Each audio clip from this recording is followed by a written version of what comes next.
Federal government unveils plans to give farmers easier access to cheap loans. Vice President Osinbajo reviews federal government will deal ruthlessly with AMCON debtors. In international news, U.S. and Chinese negotiators agree to continue trade talks in the future. And in sport, Mikel Obi reveals he will play in EPL next season.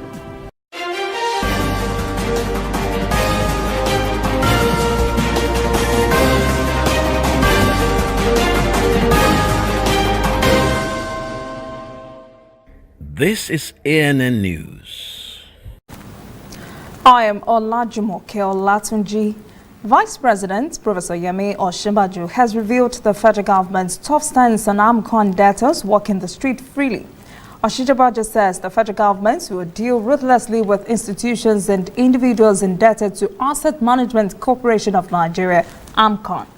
Osinbajo says one of the measures to be deployed against debtors was stopping them from doing business with the government.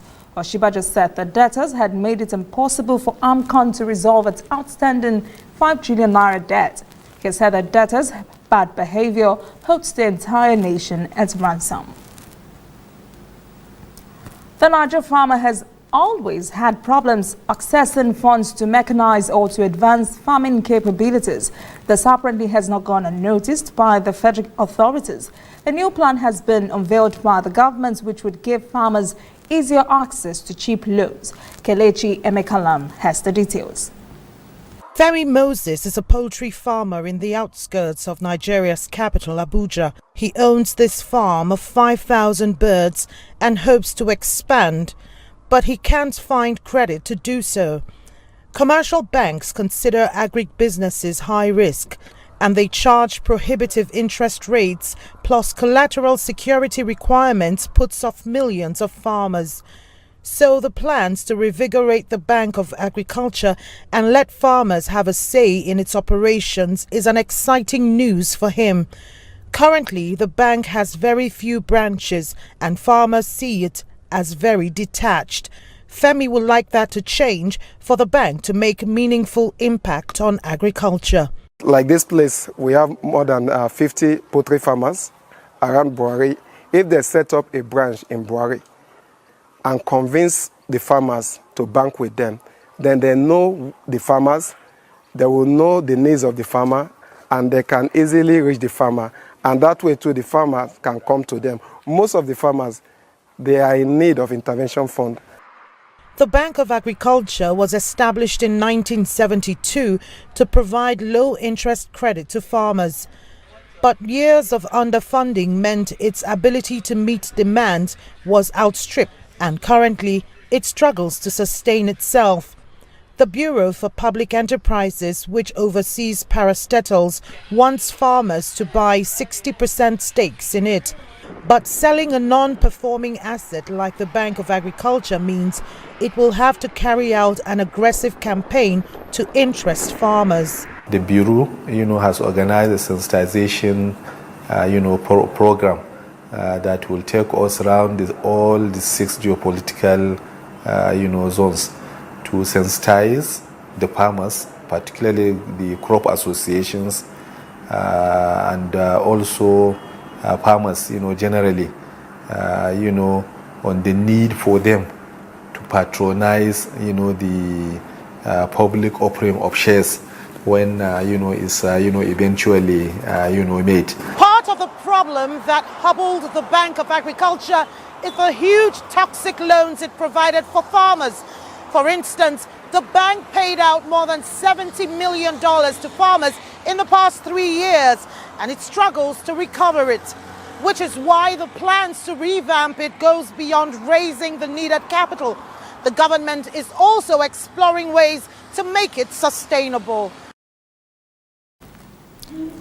The Independent National Electoral Commission, INEC, has withdrawn a certificate of return issued to the senator representing Delta North, Peter Nwoboshi, and gave it to Ned Nwoko on Friday.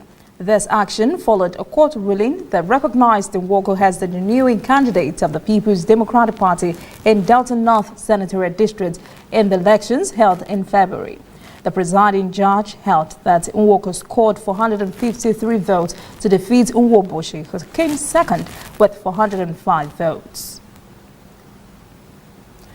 Former President Goodluck Jonathan has repeatedly denied rumors about his involvement in the controversial Malabu oil deal, in which he is said to have been corrupt and received bribes.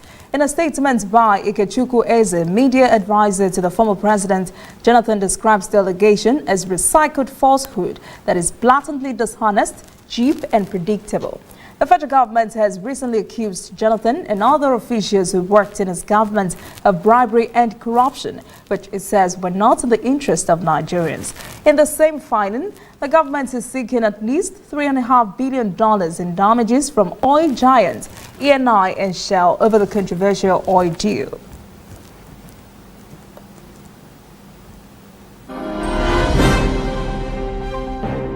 Coming up, African stories. 6 killed in Burkina Faso church attack. And later, international news. U.S.-China trade talks to continue in the future.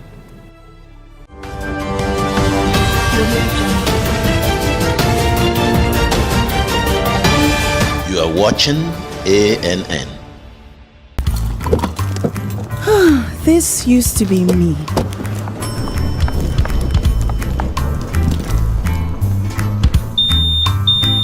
But that was before I got the perfect bag. It's handy and easy to use. All I need in one compact space, just like my MTN Extra Value plan. I used to get one plan for my calls and then try to remember which data plan worked for me. Roaming was a totally different ballgame. Not anymore. I've got the MTN Extra Value all-in-one plan. If you're a data buff like me, you get extra data with some talk time. And if you like to make calls, you get extra talk time with some data. And when I'm abroad, I automatically browse, chat, and call right on the same plan. MTN Extra Value was made just for me. More of data or calls, whichever one you prefer. MTN Extra Value is made just for you.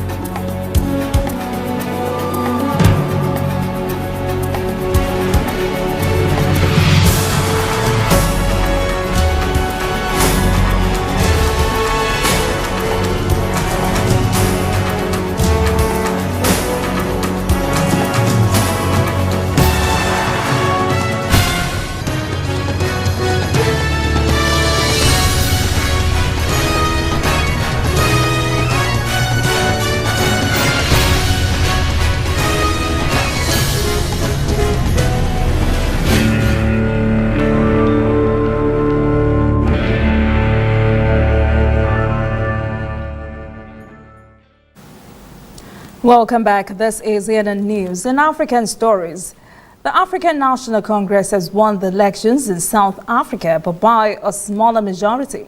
President Cyril Ramaphosa says his next administration will have zero tolerance for corruption. Meanwhile, experts are watching how this victory will impact the country's economy. Angela Kopala reports.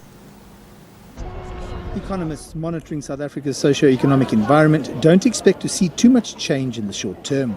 There are some changes in the in politics in South Africa, not that much, which is probably the best case scenario that the financial markets would have wanted. So we've got more or less what we've wanted. There could be some changes still. While the ANC was returned to power with a lower percentage majority, it's not all bad news. I think it is a more clear-cut mandate that Ramaphosa got out of it, and at least the ANC can go back and say our campaign was centered on cleaning up the ANC, promising good and responsible government. Markets will be watching what the new president will do about a new cabinet.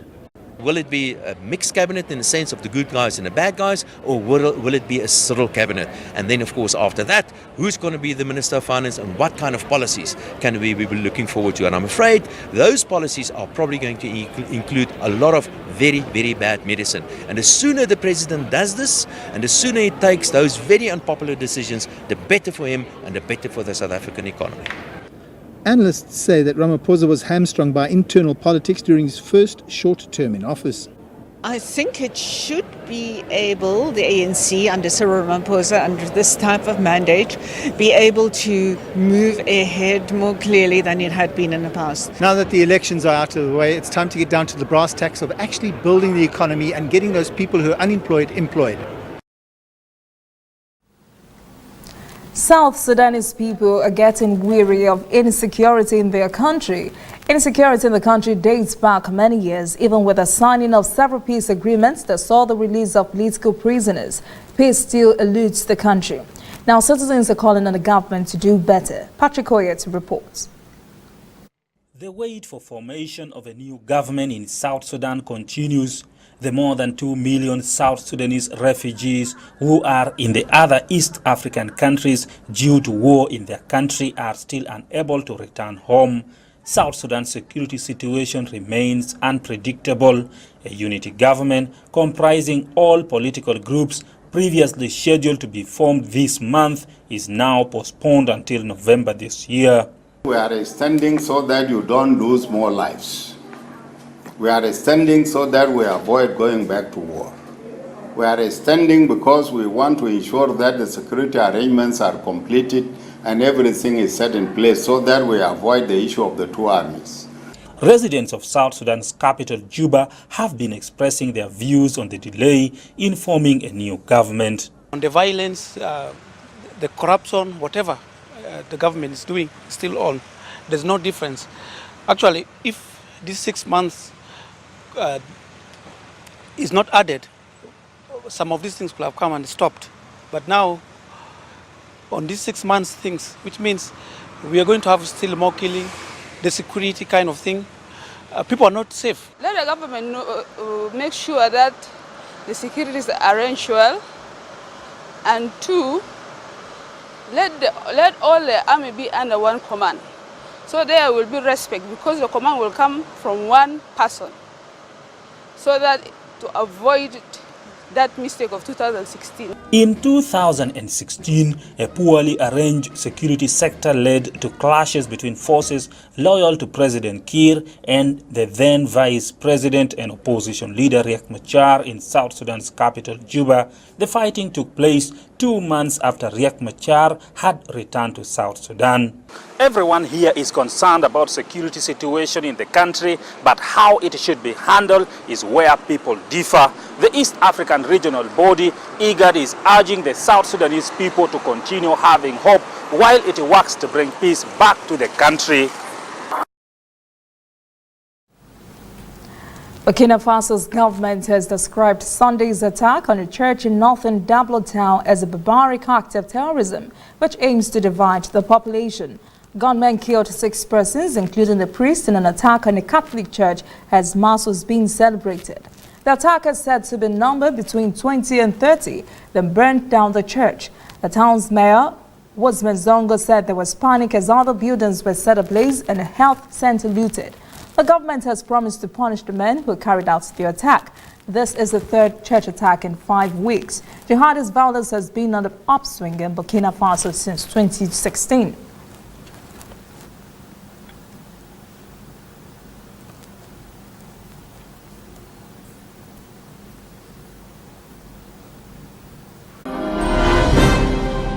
When we return, international news, U.S.-China trade talks to continue in the future. And later, sport. Mikel Obi shows optimism about playing in APL next season.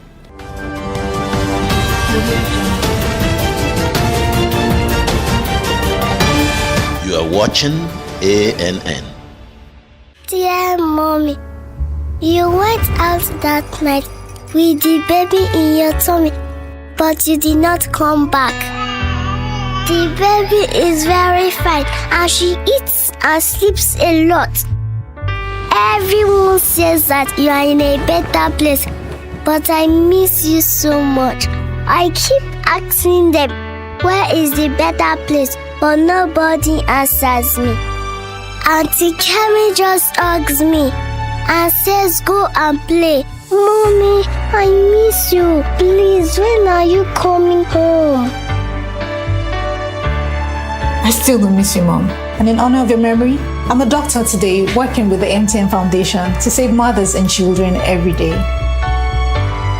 Ending mother and child mortality in Nigeria is dear to us. We will keep strengthening this most important bond just for you.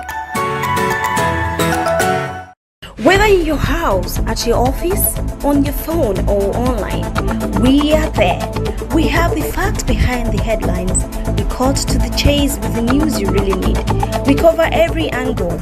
We are the bigger, better news network. We are African News Network. ANN. Watch ANN News on MITV from a truly African spirit.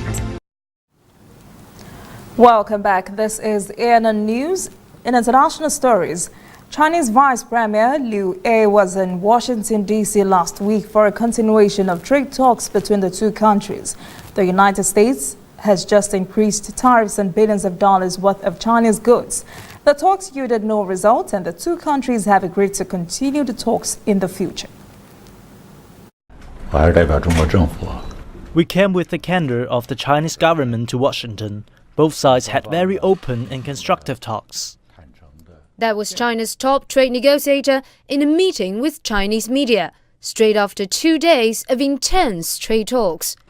This is the 11th round of talks by the two countries to diffuse tensions led by continuing trade frictions. But the latest efforts to buffer the negative effects have hit a bump, as the US announced fresh tariffs on another $200 billion worth of Chinese goods, before the talks could even end. Liu He said hurdles were expected. Any country has its principles, and so does China. And we don't compromise when it comes to principles. Cooperation is the only solution now. I believe our two nations will work together in face of common enemies, and only by working together can we defeat them. China's Commerce Ministry on Friday says it is disappointed by Washington's decision, adding that it will respond with actions of its own. Liu He echoed these remarks, but he also said the two sides have cleared up many issues and have agreed on topics for more talks. We all agree to keep up the momentum of these talks, despite any temporary resistance or disruption. We have also agreed to meet again soon in Beijing. China and the US have till now imposed punitive tariffs on trillions of dollars worth of goods, raising concerns of a global economic crisis. Liu said China does not wish to see further escalations, but if that's what happens, the Chinese economy is strong and healthy enough to endure, even if under pressure. So long as we have confidence in ourselves, we will not fear any difficulty.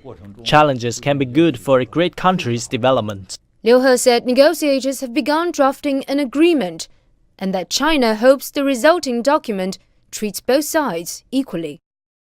There have been so much outcry against the immigration policies of the Trump administration in the U.S., especially the actions taking place at the U.S.-Mexico borders. Now, some are saying the U.S.-Mexico border wall is splitting local communities. Don Williams reports. Breathtaking view of the border cities of El Paso, Texas, and Juarez, Mexico. Combined, the region is home to 2.5 million people, making it one of the largest binational urban areas on the border.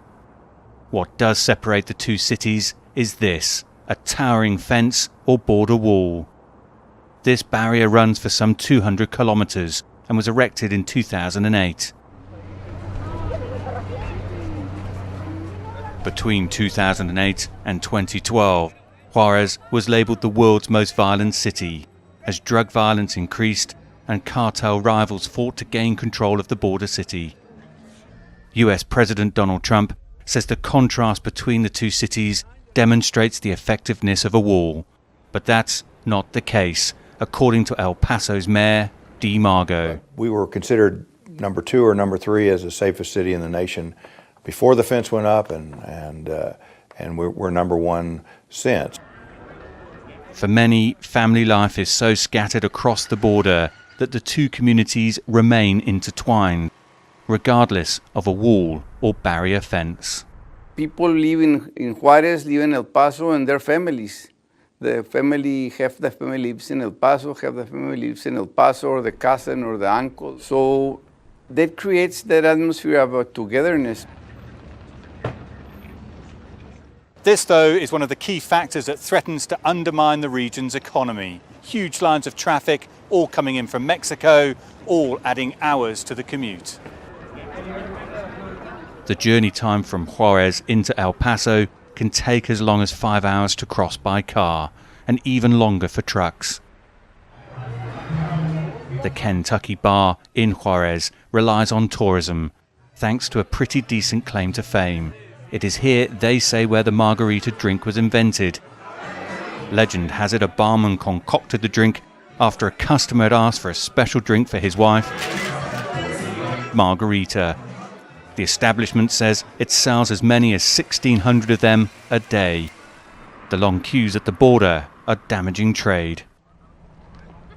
The situation could get worse. In March, President Trump threatened to close the border with Mexico. We pick out some things like here. Back in El Paso, I meet Dusty Henson. He began selling saddle blankets in 1970. The company has since grown to include an eclectic range of products. Henson says closing the border would be devastating. Well, for me personally, you know, that's everything. We do a few other countries in South America and Central America, but Mexico's the main place. And, oh yeah, if they shut that border down and close it off, it's going to hurt a lot of people. It'll shut us down. Some people here would like to see the wall removed completely, allowing the region to unite. The wall, it is disrupting a historic relation between communities. El Paso and Juarez cannot be understood by themselves. I think we're one community at the end of the day, and that wall pretends to divide this community. Two cities separated by a wall, but with a history and a future that relies on each other.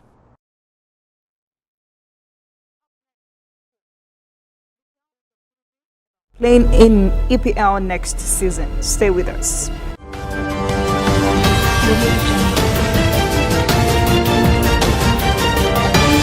You are watching ANN. Somewhere in the world, every second of the day, news is happening. And of course, Nigeria is bustling with news day and night. That is why ANN doesn't sleep. Our eyes are peeled, wide open, so no story escapes our radar. We stay abreast of world events and happenings at home. We keep you up to the minute in the world of sports. We give you information to stay on top of your investments. Facts you need to navigate your day. If you miss us on air, you can keep up to date on our website, annafrica.net, and on our social media platforms, Twitter, Instagram, and Facebook at ANN Africa TV. We are ANN, Africa News Network. We do news right in a truly African spirit.